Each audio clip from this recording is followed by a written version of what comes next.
हमने शव को ढक दिया और वापस आ गए। व्योमकेश ने कहा, हम चल रहे हैं।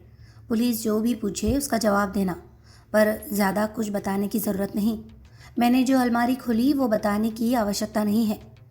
अगर निमाई निताई आए तो उन्हें घर में नहीं घुसने देना। केष्ट बाबू, आप बाद में एक बार हमारे घर आना। केष्ट बाबू सिर झुकाकर सहमति दे गए। हम नीचे उतरे और अपने रास्ते चले। सूरज उग चुका था और शहर की हलचल शुरू हो गई थी।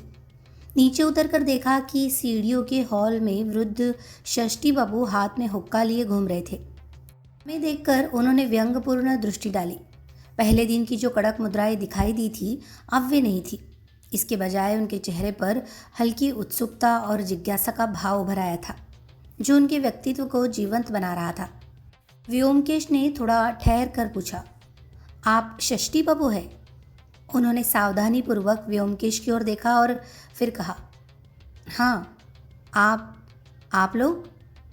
व्योमकेश ने अपना परिचय नहीं दिया। संक्षेप में कहा, और मत पूछिए महाशय, अनादि हल्दर के पास पैसा बकाया था। लगता है पैसा डूब गया। आपने सुना होगा, आदमी मर गया।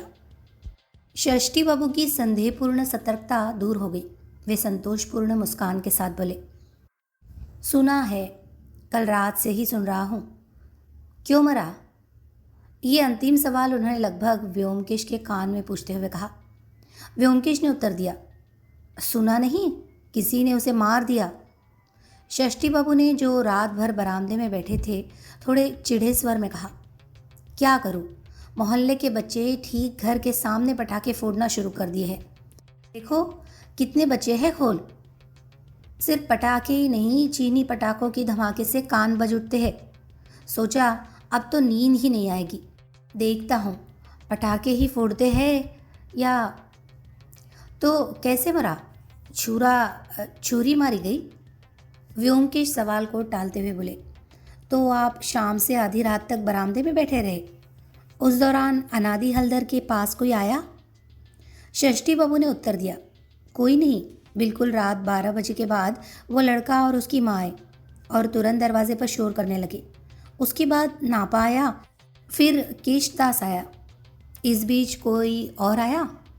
घर में कोई प्रवेश नहीं किया।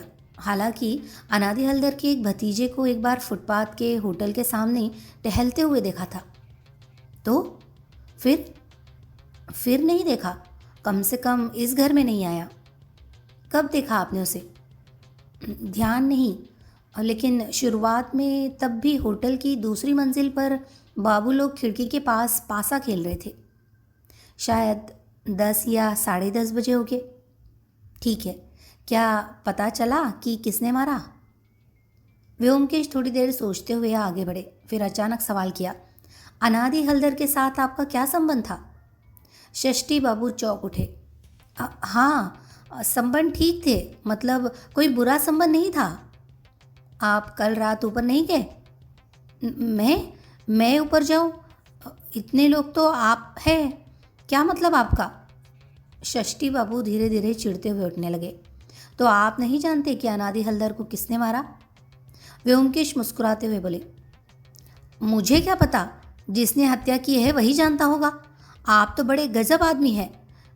मैं एक बूढ़ा आदमी हूँ, न किसी से झगड़ा है न लेना देना, और आप मुझे ही फंसाना चाहते हैं। व्योमकेश हंस पड़े। मैं आपको फंसाना नहीं चाहता, आप खुद ही अपने को फंसा रहे हैं। अनादि हल्दर की मौत से आप इतने खुश हैं कि छिपा नहीं पा रहे। चलो अजीत, उस होटल में चलकर एक प्याला चाय पी लेते हैं। षष्ठी बाबू वही ठिठक कर रह गए। हम फुटपाथ पर उतर आए। सड़क के उस पार होटल के ऊपर एक बड़ा सा बोर्ड लगा था, श्रीकांत पंत निवास। शायद श्रीकांत उस होटल के मालिक का नाम था। नीचे रेस्टोरेंट में चाय पीने वालों की भीड़ बैठी थी। ऊपर दूसरी मंजिल पर खिड़कियों की कतारें थी, जिनमें से कुछ खुली हुई थी। व्योमकेश सड़क पार करने ही वाले थे, तभी रुककर बोले, रुको ज़रा, पहले गली के अंदर एक बार देख लेते हैं। मैंने पूछा, गली में क्या देखना है? वो बोले, चलो बस देख लो। हम अनादि हल्दर के पुराने घर और नए मकान के बीच की गली में घुस गए। गली खुद बहुत संकरी थी। ऊपर से नए घर के गिरे हुए ईंट पत्थर और बांस की बल्लियाँ उसे और भी मुश्किल बना रहे थे। व्योमकेश जमीन की ओर देखते हुए धीरे धीरे आगे बढ़े। वो गली एक काना गली यानी बंद गली थी, ज़्यादा दूर नहीं जाती थी। अंत तक पहुंचकर व्योमकेश मुड़े और फिर नीचे नज़र गड़ाकर लौटने लगे। अनादि हल्दर के घर के पास पहुंचकर अचानक झुककर उन्होंने कुछ उठाया। मैंने पूछा, क्या मिला? व्योमकेश ने मुट्ठी खोली। उसके अंदर एक चमचमाती नई चाबी थी। मैंने पूछा, चाबी? लेकिन ये किसकी चाबी है? व्योमकेश ने ऊपर खिड़की की तरफ एक नज़र डाली, फिर चाबी को जेब में रखते हुए बोले, पक्के तौर पर नहीं कह सकता, लेकिन शक है कि ये अनादि हल्दर की अलमारी की चाबी है। मैंने कहा, लेकिन? वो शांत स्वर में बोले, मुझे पहले से अंदाज़ा था कि गली में कुछ न कुछ ज़रूर मिलेगा। अब चलो चाय पी ली जाए। मैंने कहा, लेकिन अलमारी की चाबी तो अनादि हल्दर की कमर में है ना? व्योमकेश मुस्कुराकर बोले, हाँ वो तो है ही, पर ये कौन कहता है कि दूसरी चाबी नहीं हो सकती? मैंने पूछा, तो फिर गली में ये चाबी आई कैसे? वो बोले, खिड़की से। चलो। व्योमकेश ने मेरा हाथ पकड़कर खींचा और हम आगे बढ़ गए। श्रीकांत पंत निवास होटल में पहुंचकर एक मेज़ पर बैठ गए। नौकर ने चाय और बिस्कुट लाकर रख दिए। नौकर से पूछताछ करने पर पता चला कि होटल के मालिक श्रीकांत गोस्वामी पास ही एक कमरे में है। चाय बिस्कुट खत्म करके हम बताए हुए कमरे में गए। कमरा श्रीकांत बाबू का ऑफिस था। बीच में एक टेबल और कुछ कुर्सियाँ। श्रीकांत बाबू मध्यम उम्र के, गोल मटोल शरीर, साफ मुंडा चेहरा और चेहरे पर एक शांत वैष्णव सा भाव। वो पिछली रात के बचे हुए फाउल कटलेट के साथ चाय पी रहे थे। हमें अचानक देखकर थोड़ा असहज हो उठे। व्योमकेश ने विनम्रता से कहा, माफ़ कीजिए, क्या आप ही होटल के मालिक श्रीकांत गोस्वामी हैं? गोस्वामी महाशय के मुंह में उस समय फाउल कटलेट भरा हुआ था। उन्होंने एक घूंट चाय पीकर किसी तरह निगल लिया और बोले, आइए आइए, आप लोग। व्योमकेश ने कहा, थोड़ा काम था। सामने वाले घर में कल रात एक हत्या हुई है, शायद सुना होगा। हत्या? श्रीकांत बाबू ने कटलेट की प्लेट एक तरफ रख दी। कौन मारा गया? 172/2 नंबर वाले घर में जो रहते थे, अनादि हल्दर। श्रीकांत बाबू हैरानी से बोले, अनादि हल्दर मारे गए? अरे ये आप क्या कह रहे हैं? आप उन्हें जानते थे? हाँ बिल्कुल जानता था। सामने वाले घर की दूसरी मंजिल पर रहता था, नया घर बनवा रहा था। अक्सर मेरे होटल में आकर चाय कटलेट खाता था। कल रात भी तो मैंने उसे देखा था। सच? कहाँ देखा आपने? वो अपनी बालकनी में खड़ा था, सड़क पर पटाखे फूट रहे थे, वही देख रहा था। जब जब मैंने खिड़की से बाहर झांका, हर बार उसे बालकनी में खड़े देखा। व्योमकेश ने कहा, कृपया बताइए, आपने ठीक कब और कहाँ से क्या देखा? मैं अनादि हल्दर की हत्या की जांच कर रहा हूँ। मेरा नाम व्योमकेश बख्शी है। श्रीकांत बाबू आश्चर्य से उसकी ओर देखते रह गए और बोले, आप व्योमकेश बाबू है? क्या सौभाग्य है। फिर उन्होंने नौकर को बुलाकर हमारे लिए चाय और फाउल कटलेट मंगवाया।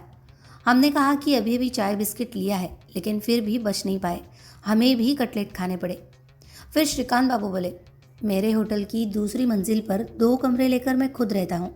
बाकी 3 कमरों में कुछ सज्जन लोग मेस करके रहते हैं। कुल मिलाकर 11 लोग। उनमें से 3 लोग काली पूजा की छुट्टी में अपने गांव चले गए हैं। बाकी 8 लोग यही हैं।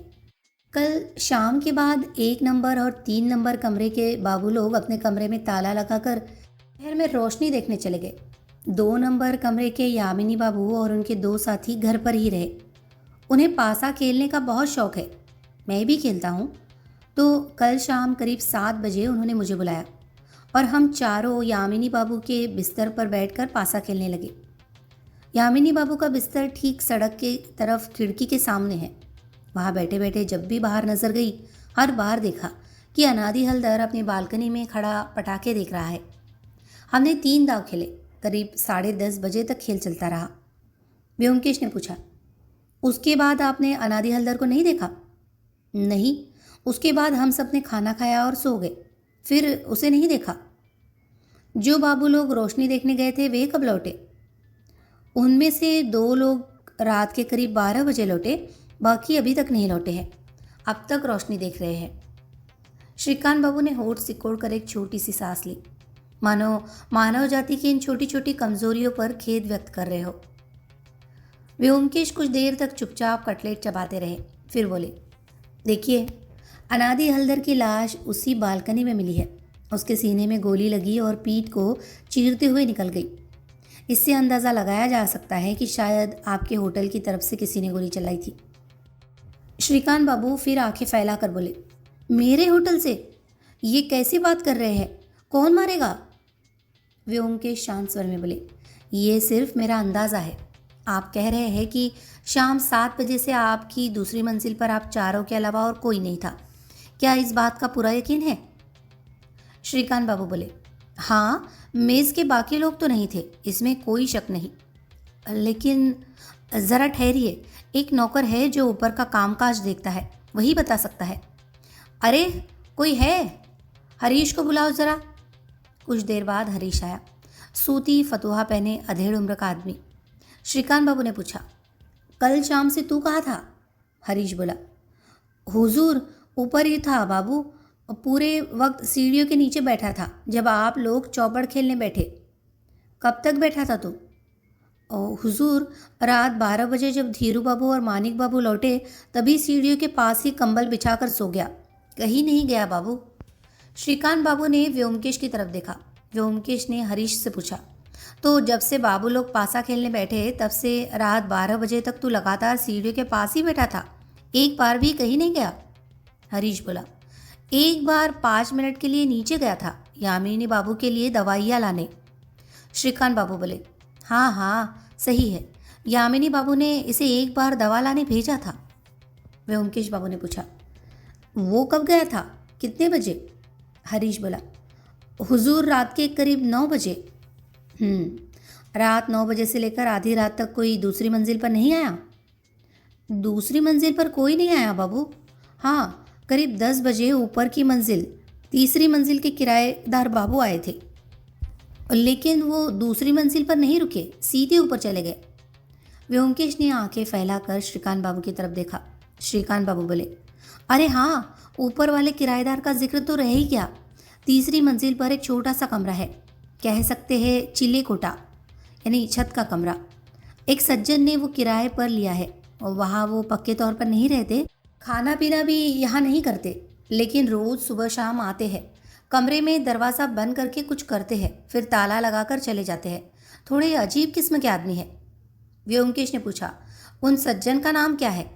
श्रीकांत बाबू ने एक बंधी हुई रजिस्टर जैसी किताब खोलकर देखा और बोले, नाम है नित्यानंद घोषाल।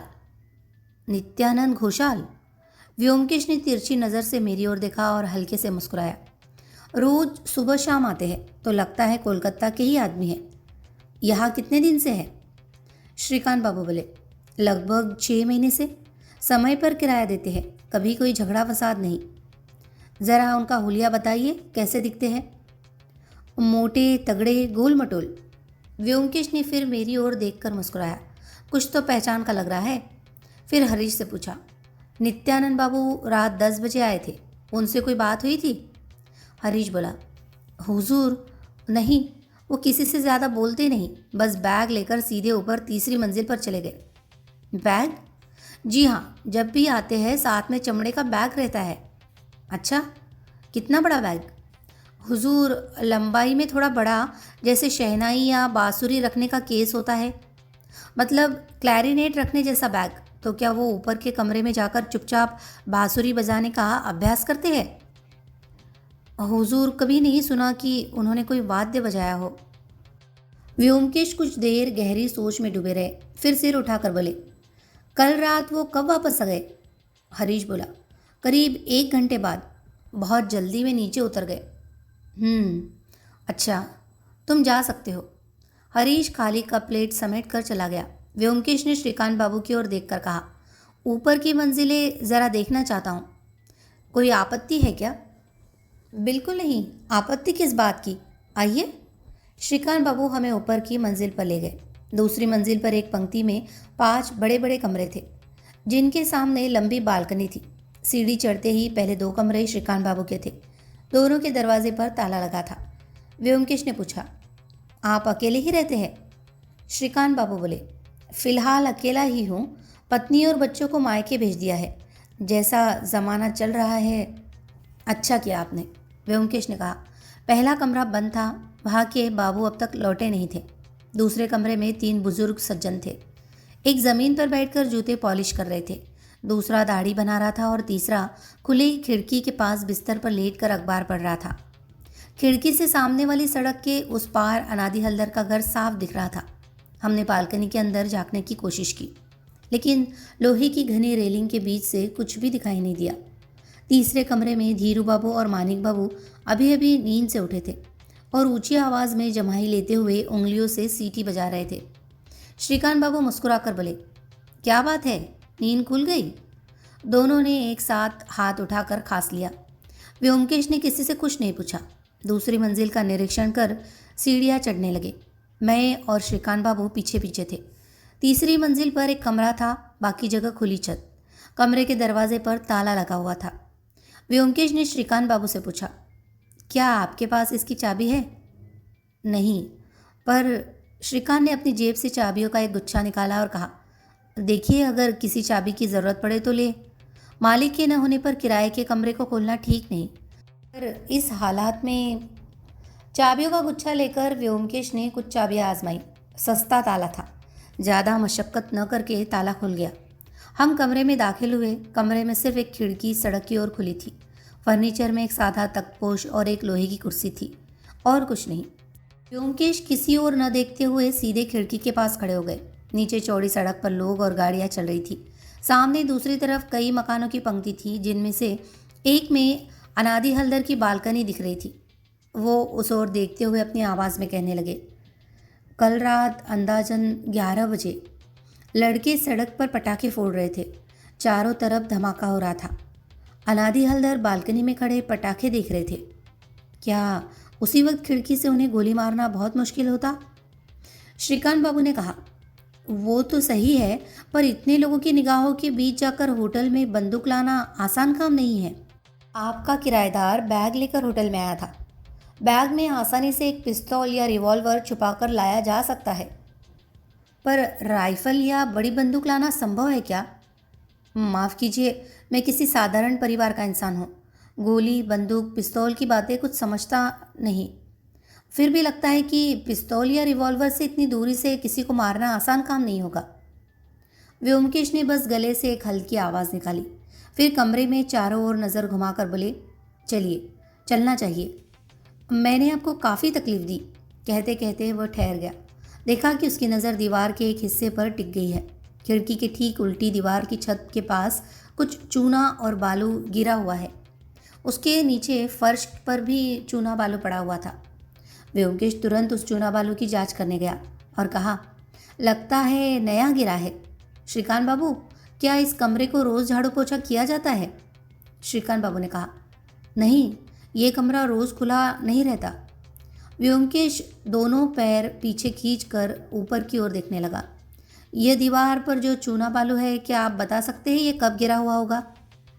नहीं, बस इतना कह सकता हूँ कि 6 महीने पहले जब कमरा किराए पर दिया था, तब प्लास्टर ठीक था।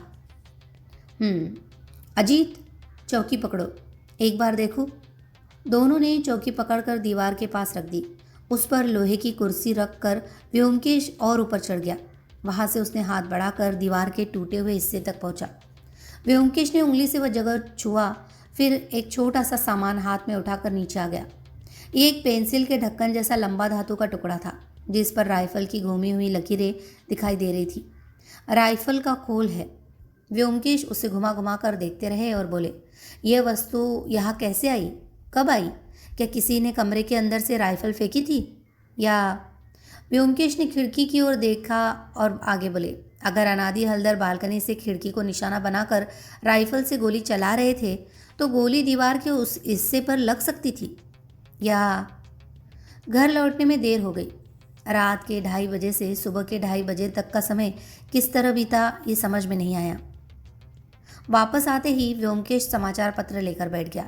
मैंने कई बार अनादि के विषय में चर्चा करने की कोशिश की, लेकिन वो बिल्कुल ध्यान नहीं दे रहा था। एक बार उसने ध्यान भटका कर आंखें उठाकर पूछा, आकाश में कोई अजीब सा गंध है क्या? मैं नाराज़ होकर चुप रह गया। कुछ ही समय में मैंने बच्चे की तरह की बकवास बातें सुनी।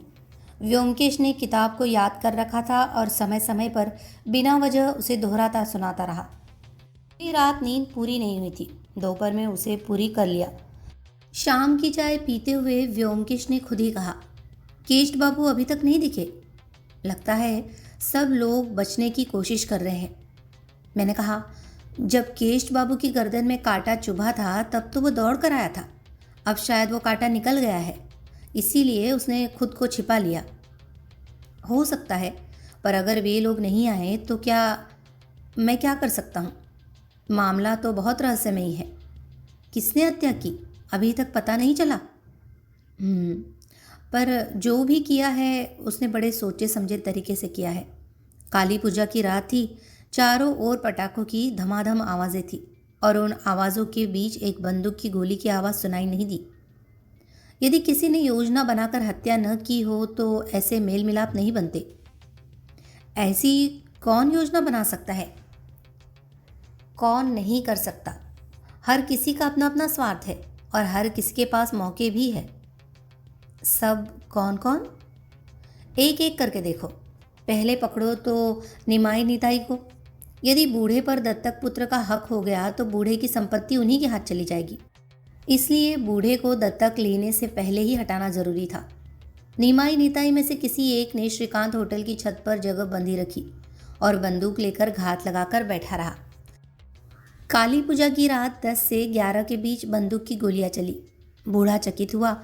काम तमाम। तो फिर भतीजे ही हत्या के अपराधी है। किसी और पर शक करने की कोई वजह नहीं। कारण तो पर्याप्त है। श्रीकांत होटल के तेतले यानी ऊपरी कमरे से राइफल की गोली कहाँ से आई? ये मान लेना कि उस कमरे से गोली चली एक अनुमान भर है, पर अनिवार्य अनुमान नहीं।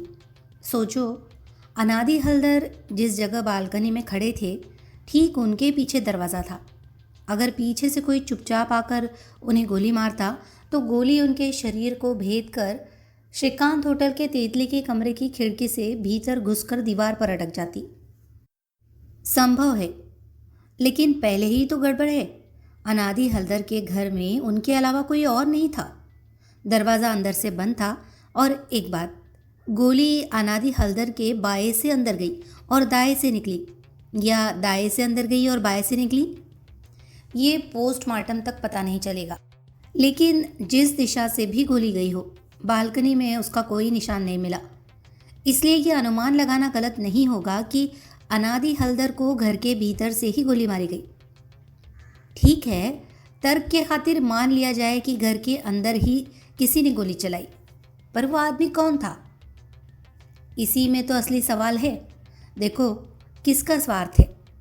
केष्ट दास का तो जाहिर तौर पर कोई स्वार्थ नज़र नहीं आता, पर वह आदमी बेहद चालाक और धूर्त है।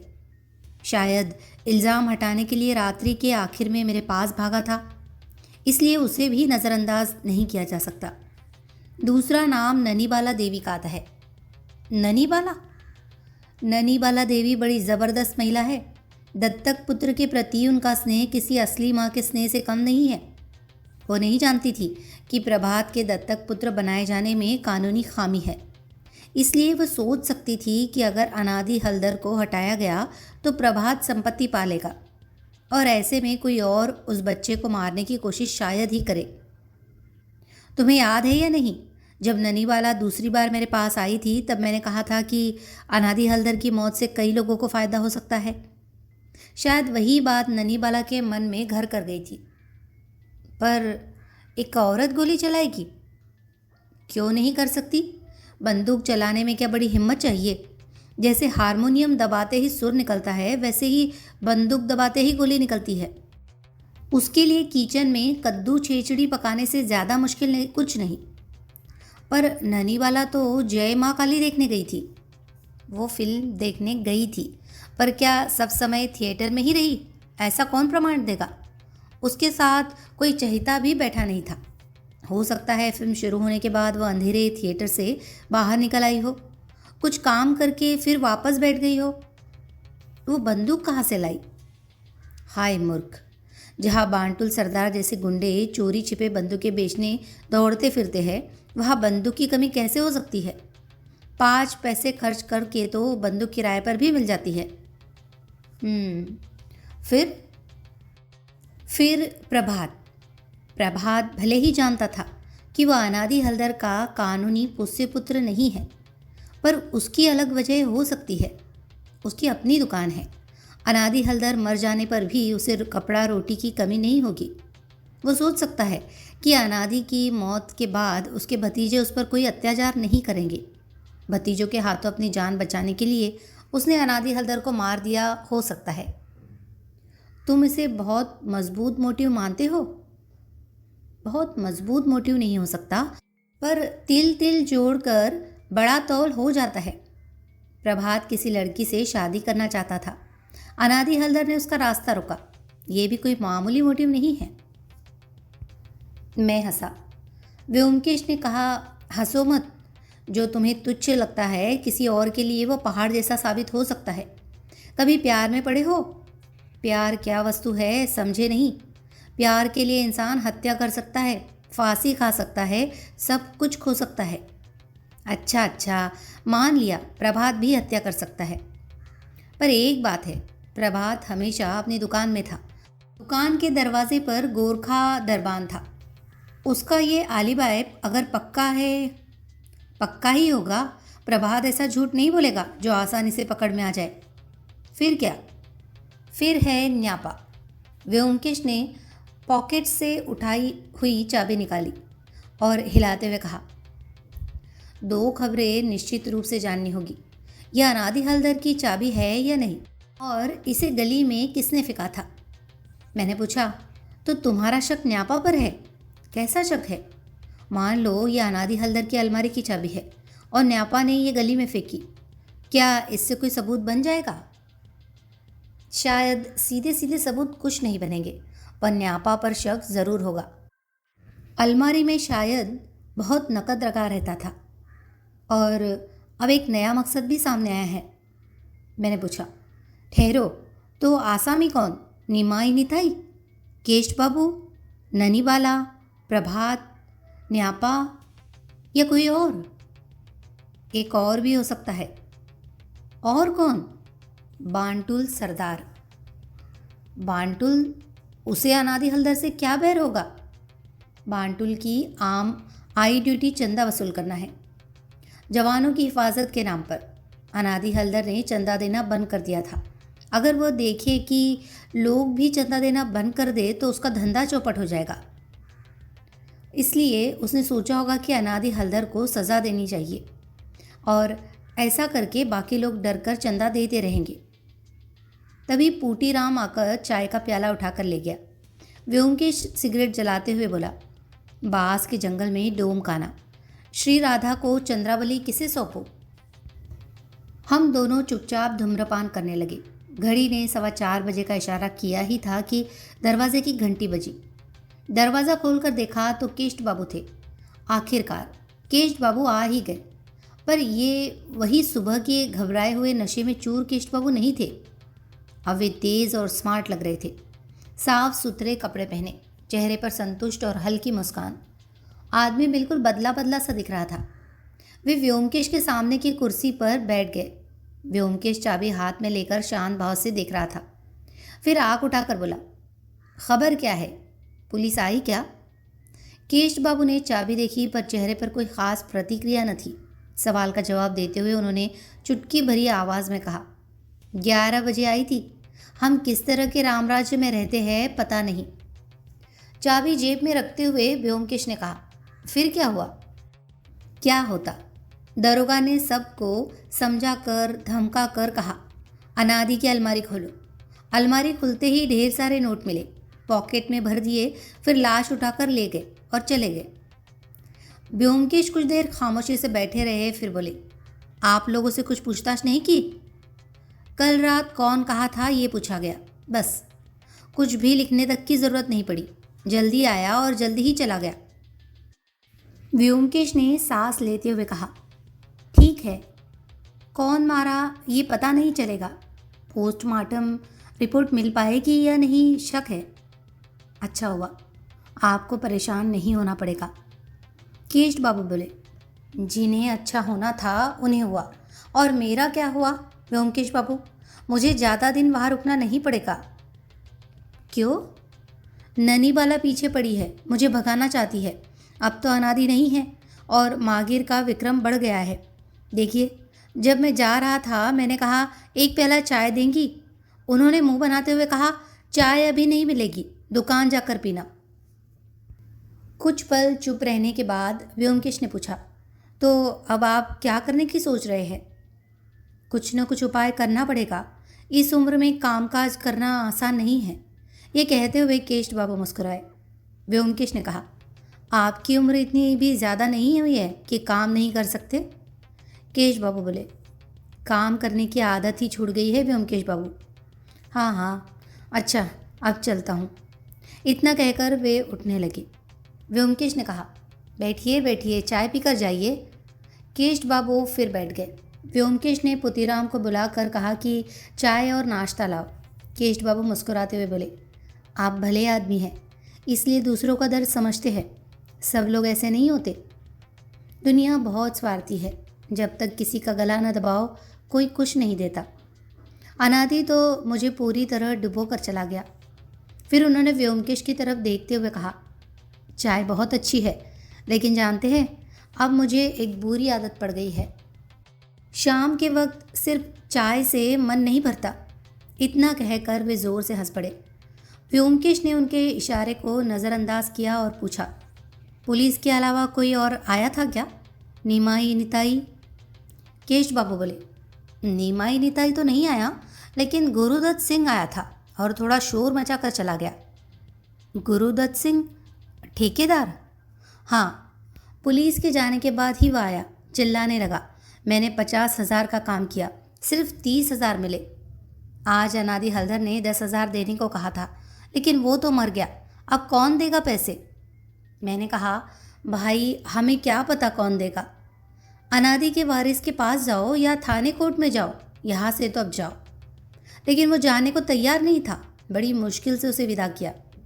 व्योमकेश सोचते हुए बोले, अनादि हल्दर ने ठेकेदार को आज 10,000 रुपये देने को कहा था। कल बैंक हॉलीडे था। इसका मतलब है कि उसने परसों बैंक से पैसे निकाल कर रख लिए थे। यानी? केष्ट बाबू बोले, बैंक से? हाँ, बैंक से ही पैसे आएंगे, अन्य कोई रास्ता नहीं है। केष्ट बाबू ने सुर बदलते हुए कहा, हाँ यही तो बात है, मैं इन चीज़ों के बारे में कुछ नहीं जानता। आधार का व्यापारी? हाँ हाँ। व्योमकेश ने बीच में कहा, वो बात छोड़िए, आप घर के लोग हैं, घर की खबर रखते हैं, क्या अंदाज़ा नहीं लगा सकते कि किसने हत्या की? केष्ट बाबू थोड़ी देर तक सिर झुकाए रहे, फिर आंखें उठाकर बोले, मैं सच कहूँ तो घर के किसी ने ये काम नहीं किया। आपको किसी पर शक नहीं है? संदेह सब पर होता है, लेकिन भरोसा नहीं होता। ये तो उन दो भाइयों का काम लगता है। सोचिए, घर के किसी को अनादि को मारने से क्या फ़ायदा? सभी तो अनादि के मित्र थे। अब ऐसी स्थिति है कि 2 दिन तक कोई लड़ाई झगड़ा नहीं होगा। 2 दिन तक झगड़ा क्यों नहीं होगा? नृपेन माइन की नौकरी थी, वो कहीं और नौकरी ढूंढ लेगा। और प्रभात, उसके पास तो दुकान है। दुकान रहेगी क्या? भाई मुकदमा करके छीन लेंगे। अगर छीन भी ले तब भी उन्हें भूख नहीं लगेगी। प्रभात चाहे कुछ न कर पाए, लेकिन दफ्तरी का काम करके अपना पेट चला लेगा। दफ्तरी का काम? केष्ट बाबू ने चौंकते हुए व्योमकेश की तरफ देखा। आप नहीं जानते? प्रभात दफ्तरी का काम जानता है। बचपन में उसने दफ्तरी की दुकान में काम सीख लिया था। पुतीराम चाय और नाश्ता लेकर आया। केष्ट बाबू ने नाश्ते की प्लेट उठाई और खाने में मन लगाया, लेकिन उनकी नज़रें भीतर ही भीतर सोच में डूबी रही। एक बार धीरे से बोले, अरे कितना अचंभा, मुझे पता नहीं था। व्योमकेश ने कहा, अज्ञात और अचंभा की क्या बात है? दफ्तरी का काम कोई बड़ा काम नहीं है कि किसी को हैरानी हो। केष्ट बाबू ने नज़र उठाई और बोले, ठीक है। नाश्ता खत्म होने के बाद व्योमकेश ने उन्हें सिगरेट दी और कहा, आज सुबह आपने कहा था कि आप अनादि हल्दर के सारे रहस्य जानते हैं। अगर चाहे तो उसे फांसी तक पहुंचा सकते हैं। केष्ट बाबू तुरंत उठ खड़े हुए और बोले, रहस्य? नहीं नहीं, मैं अनादि का रहस्य कैसे जान सकता हूँ? शराब के नशे में जो कहा उसका कोई मतलब नहीं। अच्छा, अब मैं चलता हूँ। आपका बहुत धन्यवाद। इतना कहकर वे दरवाजे की ओर बढ़ गए। ब्योमकेश हंस पड़े और बोले, सुनिए केष्ट बाबू। वो दरवाजे के पास खड़े होकर बोले, अगर आप रहस्य नहीं बताना चाहते तो कोई बात नहीं, मुझे ज़्यादा उत्सुकता नहीं है, लेकिन आज रात यहाँ खाना पीना कोई बुरी बात नहीं है। वहाँ शायद आज आपको खाने पीने में कठिनाई हो। केष्ट बाबू उत्साह से आगे बढ़े और बोले, खाना पीना? हाँ, आपकी खातिर आज थोड़ा तरल पदार्थ का इंतज़ाम किया जाएगा। सच में? आपका भी शौक़ है तो बड़ा मज़ा आएगा, है ना? हाँ हाँ, कितने बजे आऊँ? शाम के बाद ही आइए, मुझे शायद एक बार बाहर जाना पड़ेगा, लेकिन आप निश्चिंत रहे, अगर देर भी हो जाए तो नौकर आपको बैठा देगा। ठीक है, मैं शाम के बाद ही आऊँगा। इतना कहते हुए वे हंसते हुए चले गए। व्योमकेश ने मेरी ओर देखते हुए कहा, सादा आंखों से केश बाबू कुछ नहीं बोलेगा। अजीत, तुम जाओ और एक बोतल ले आओ, किसी भी विस्की से काम चल जाएगा। इस बीच मैं पुतीराम को हिदायत दे रहा हूँ। 5 बजे हम दोनों बाहर निकले। पुतीराम को पहले ही हिदायत दी जा चुकी थी। बैठक के कमरे की मेज़ पर बोतल, कॉर्कस्क्रू और कांच के गिलास रख दिए गए थे। बाहर के दरवाजे पर जोर से खटखटाया तो पुतीराम आकर दरवाज़ा खोलेगा और चेहरा देखकर कहेगा, आइए बाबू, मालिक लोग निकल गए हैं, अभी लौटेंगे।